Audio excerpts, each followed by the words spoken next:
este acest videoclip. Știu că ai avut momente grele, dar vreau să-ți spun un mesaj. Stai până la sfârșit. Te rog. Știu că ai suferit în viața ta. Știu că în fiecare zi plângi în camera ta. Știu că nu ai încredere în tine.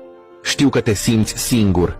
Știu că chiar acum, când te uiți la acest videoclip, ești trist.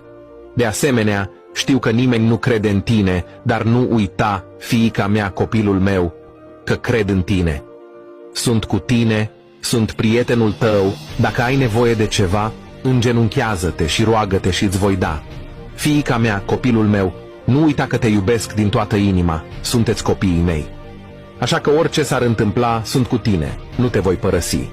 Voi veni pe pământ în curând și vă voi lua cu mine în rai, copiii mei. Veți fi atât de fericiți aici în rai, copacii se mișcă, florile vorbesc. Aici nu ți-ar mai fi foame, nu ți-ar mai fi sete, ai trăi veșnic. Nu uita un lucru, te iubesc la infinit. Fiica mea, copilul meu, vă rog să distribuiți acest videoclip cuiva iubit